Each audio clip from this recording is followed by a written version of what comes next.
Us and them.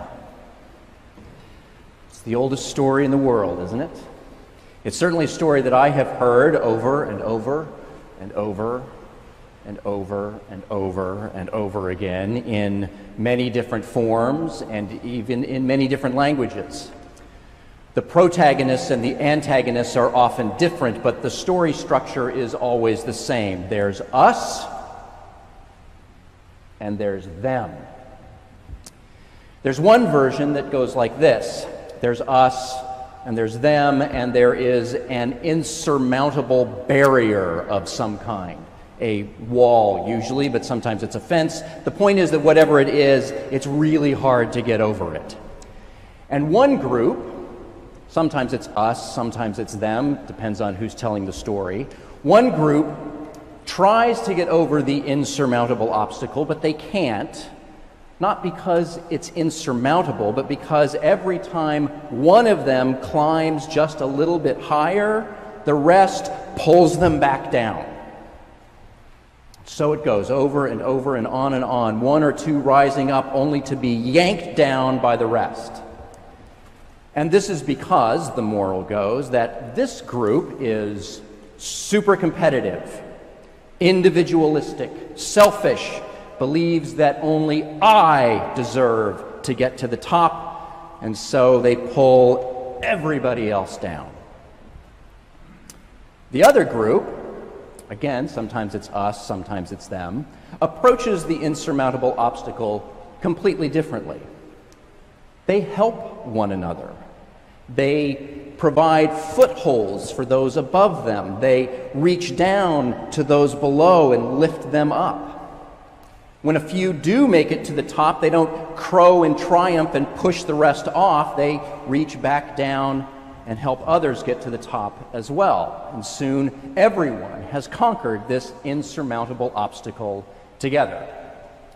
Meanwhile, the other group is still clawing at one another, and no one will ever make it over the wall. Have you heard that story?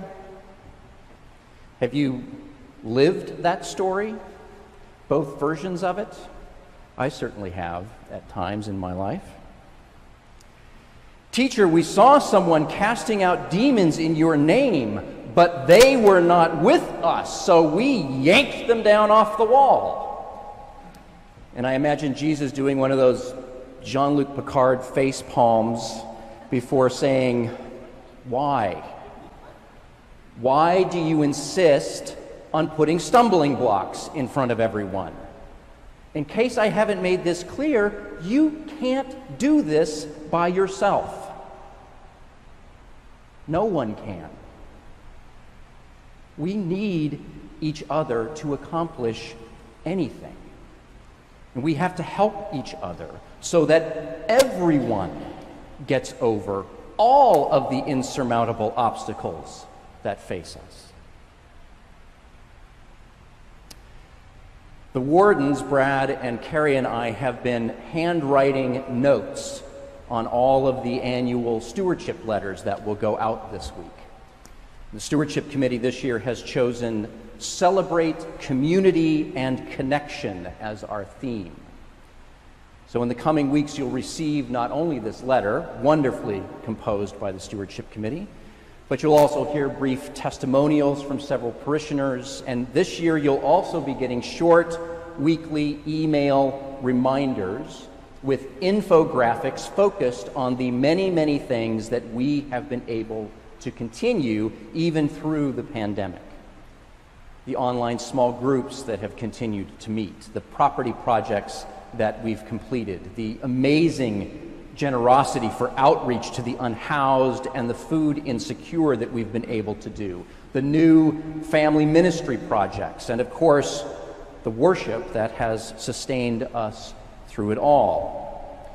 As I've been writing my notes on these letters and reflecting on just how much each and every one of you gives and contributes so that all of us can reach higher than we ever could by ourselves.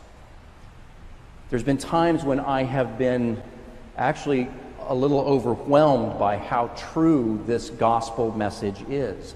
We cannot do this alone. We need one another to accomplish God's purposes. Nothing happens here because of a single person. Everything, from the breakfast club downstairs to the choir in the music room, the altar guild in the sacristy, the ushers welcoming people, the social hour hosts, the committees, the vestries, the officers, the meals made for manna, the bags and bags of groceries provided for St. Stephen's and the food pantry, the people who oversee all of our facility use and all of the groups that meet here, the recovery groups, the choirs, the orchestras, the people who tend the lawn and the gardens, who keep the whole place clean and in good repair, the hundreds and hundreds of volunteer hours that go into every aspect of life and work here, and of course the paid staff who support and coordinate it all. We need all of them. We need all of you. We need everyone to help all of us over the many, many obstacles that we face in our world. The generosity of this parish is nothing short of awe-inspiring. And that has always been true, but in the past 18 months, so many of you have stepped up and given generously, and I'm sure in some cases have given sacrificially to support all of us in furthering God's ongoing mission. You have done this not only with financial giving, but with gifts of time and talent as well. And I know that I, for one, cannot say thank you enough. You are the ones who make all of this possible. I also know that none of us is perfect. We are all far from perfect. We are as imperfect as everyone else. But perfection isn't the point. The point is to not put obstacles in each other's path. The point is to strive individually and as a community to lift each other up and help each other over all of the blocks in our path, over every obstacle that we face together.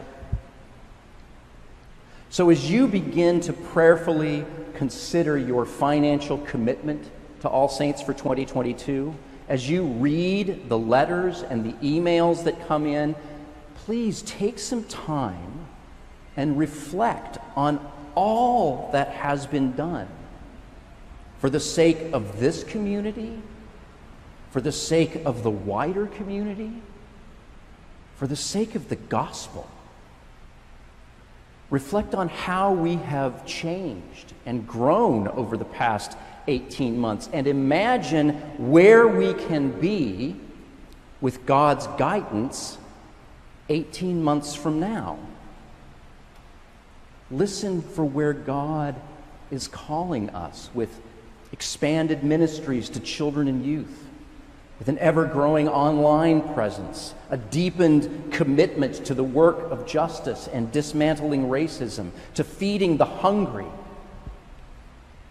Reflect on that and then join me in making a pledge that celebrates this community and that will strengthen all of the connections that will lift every one of us up into greater realms of glory. Amen.